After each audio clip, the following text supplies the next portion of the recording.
वर्तमान में बच्चे से लेके बड़े तक जिनके पास मोबाइल रहता है, कहीं भी बैठते हैं, चाहे प्रवचन में, क्लास में, बस में, ट्रेन में, चलते फिरते मोबाइल में लगे रहते हैं। ऐसा बताते हैं कि वर्तमान में मोबाइल में पूरी दुनिया आ गई है अब, यानी अब व्यक्ति को किसी से कोई मतलब ही नहीं है। मोबाइल दे दो, बच्चे भी हैं ना, छोटे बच्चे जो नहीं जानते हैं वो भी, उनको पकड़ा दो तो वो कुछ ना कुछ करते रहते हैं। तो लाइफ मैनेजमेंट यानी हम अपने जीवन को कैसे जिएं, जीवन जिएं तो ऐसे जिएं जिसमें कुछ आस हो, थोड़ी परेशानी हो, थोड़ा दुख का एहसास हो। तो हमारे जैन धर्म में भी लाइफ मैनेजमेंट के सूत्र बताए गए हैं, क्योंकि आज हम देख रहे हैं कि व्यक्ति इतना परेशान है, टेंशन में है। देखो, किसी के यहाँ पुत्र नहीं है तो वो टेंशन में, कोई के यहाँ पुत्र है वो आज्ञाकारी नहीं है तो वो टेंशन में, किसी के पास धन नहीं है और भी व्यापार नहीं है तो व्यक्ति परेशान पहले भी रहते थे। पहले के चोर जो होते अनजान चोर होते थे, आजकल के चोर हाईटेक हो गए बहुत, आजकल साइबर क्राइम बहुत हो रहे हैं। अब चोरी करने की ज़रूरत ही नहीं पड़ती, अब तो एक कमरे में बैठ जाओ और कंप्यूटर के माध्यम से, मोबाइल के माध्यम से सब कुछ हो जाता। पहले तो चोरी करने जाना पड़ता था, आजकल चोरी भी नहीं करना पड़ता, यहीं से सब कुछ। आप लोगों को भी जितनी इतनी सुविधाएं बढ़ती जा रही हैं मोबाइल के माध्यम से, कंप्यूटर के माध्यम से, चोरों को भी उतनी ही सुविधा बढ़ती जा रही हैं। इसलिए आप लोग ये नहीं सोचना कि अब ताला लगाना होगा, ताला लगाओ या नहीं लगाओ, चोरी तो कभी भी हो सकती है।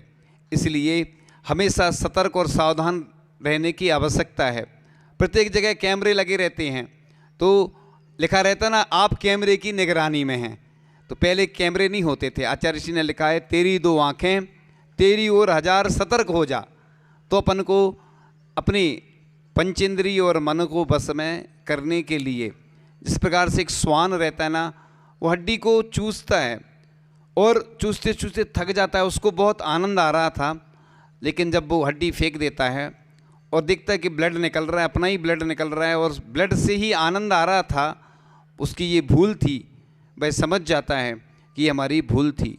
अब कोई ने पूर्व जन्म में पुण्य किया तो वर्तमान में उसका फल मिल रहा है, तो आपको लग रहा है कि ये पाप कर रहा है वर्तमान में, लेकिन इसको कितनी सारी धन संपत्ति मिली है। और कोई ऐसा व्यक्ति भी होगा कि जिसने पूर्व में पाप किए, वर्तमान में पुण्य कर रहा है, पूजन कर रहा है, अभिषेक कर रहा है, अच्छे धार्मिक कार्य कर रहा है, फिर भी उसको उसका अच्छा फल नहीं मिल पा रहा है, लेकिन आगे अवश्य मिलेगा।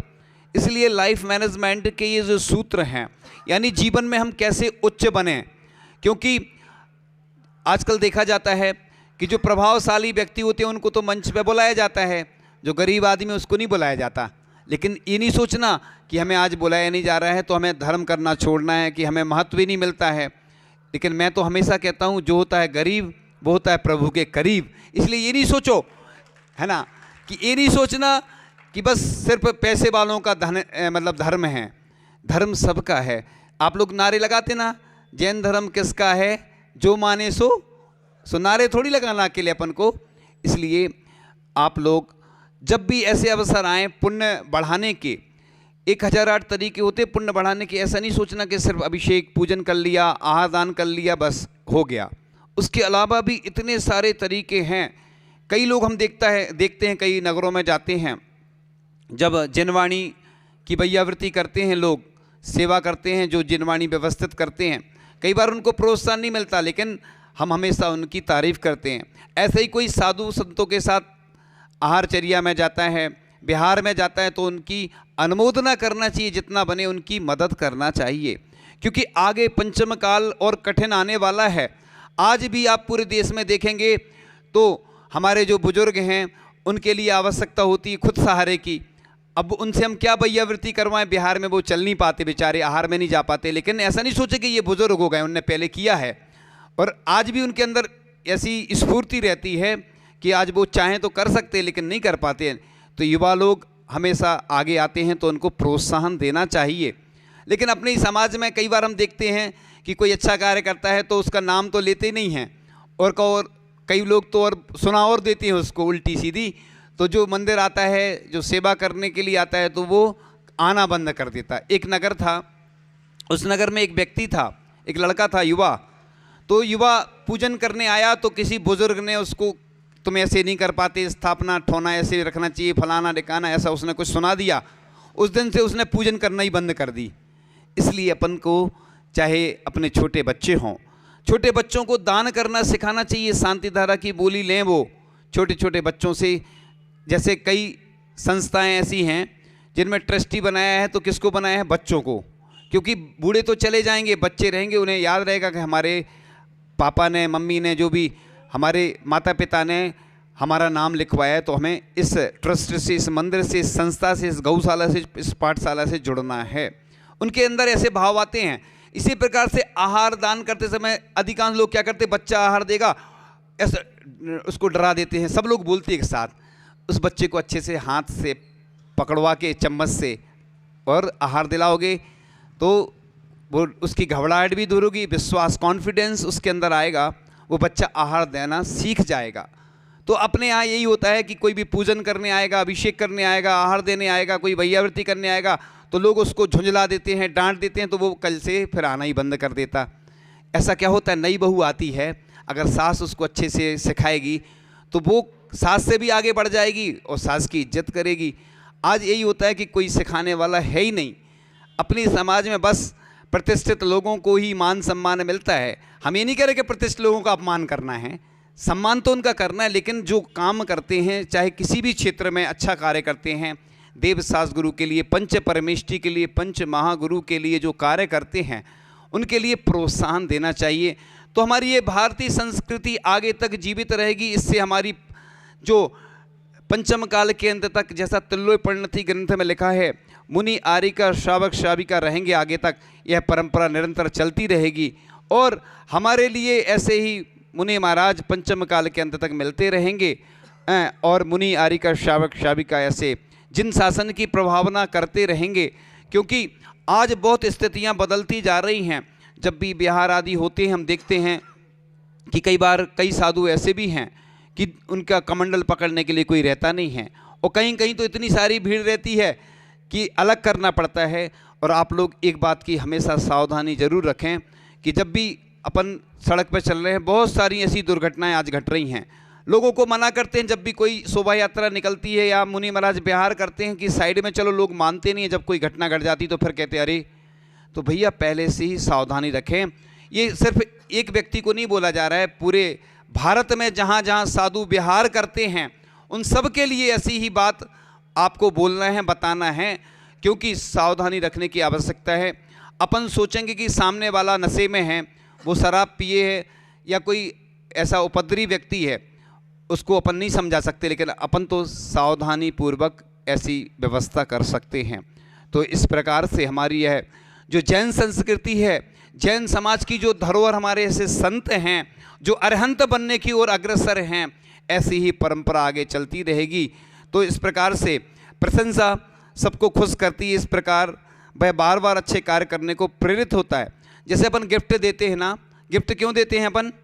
गिफ्ट देते ना, पुरस्कार देते। ये पुरस्कार उसको नहीं दिया जा रहा, उसके अच्छे कार्य को दिया जा रहा है। वाल्मीकि रामायण में एक बहुत अच्छा उदाहरण मिलता है।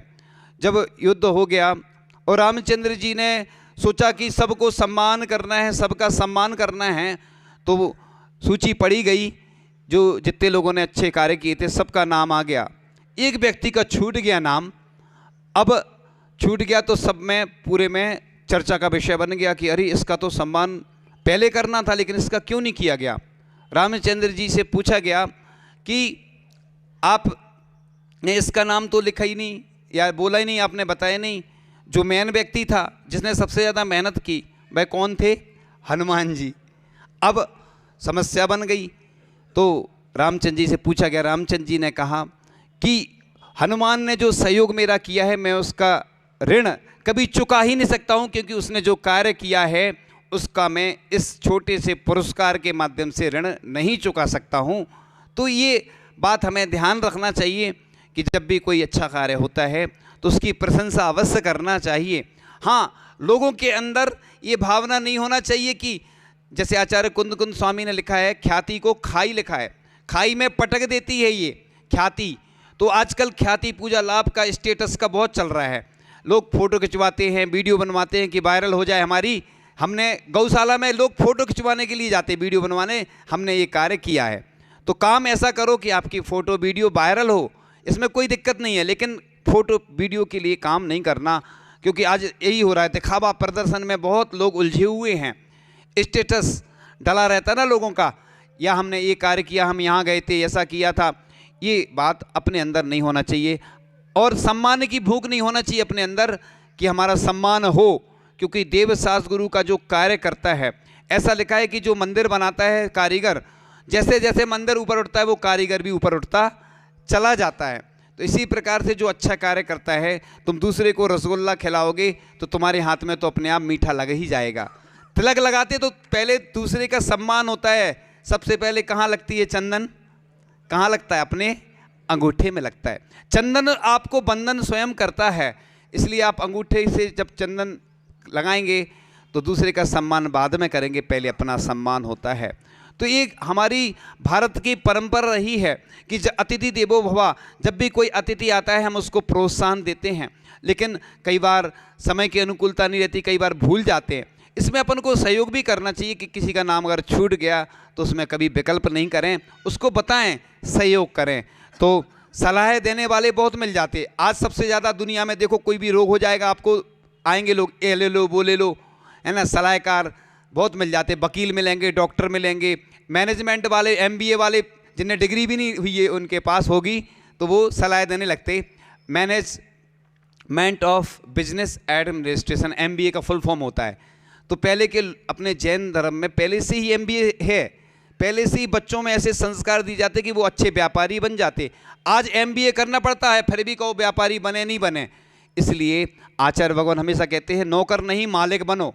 तुम खुद नौकर रखो अपने यहाँ इतने सारे कि तुम मालिक बनो और इतने सारे नौकर रखो। आज नौकरी करने के लिए लोग पैकेज कहते हैं, पैकेज मिलता है।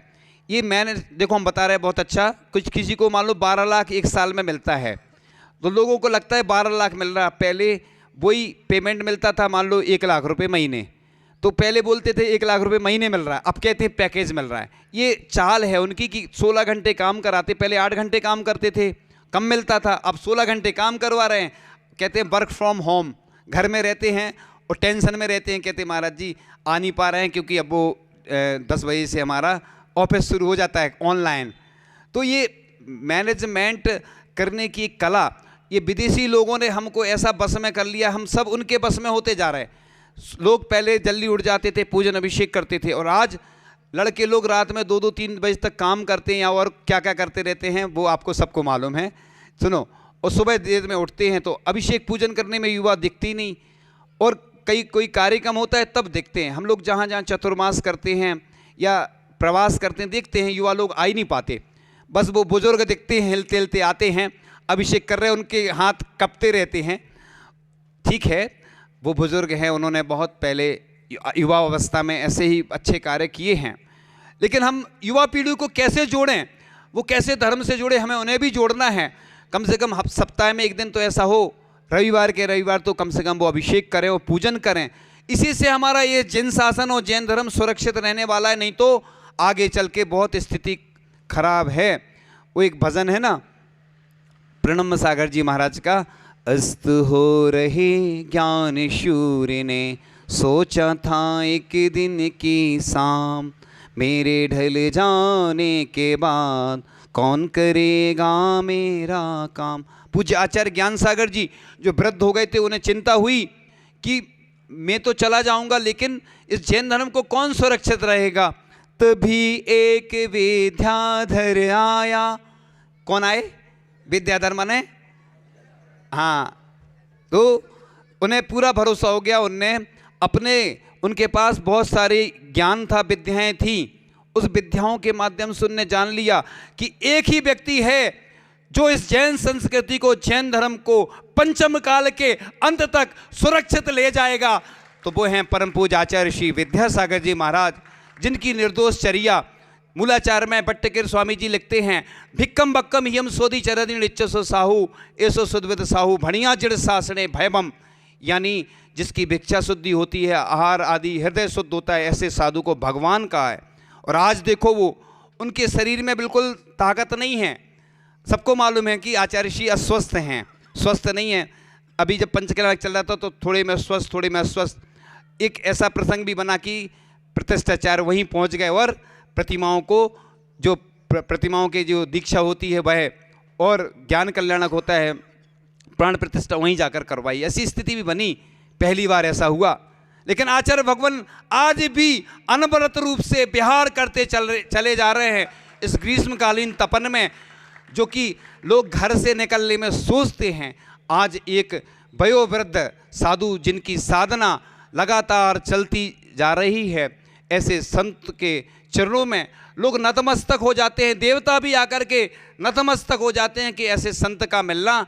इसलिए हम हमेशा जब पंक्ति बोलते हैं, चलते फिरते तीर्थ हैं, हरते सब संताप, हम तो बस इतना जानते, आप सरी के आप, यानी आप सरी का कोई दूसरा नहीं है। जो अरहंत बनने के लिए अग्रसर हैं, ऐसे संत के चरणों में सभी लोग, चाहे देवता हों चाहे मनुष्य हों, सभी लोग शीश नवाते हैं।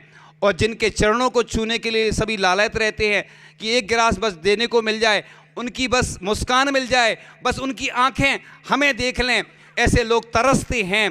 तो कोई तरस रहा उजियारे को, कोई सूरज बांधे सोता है, ऐसा भी होता है जग में, ऐसा भी होता है।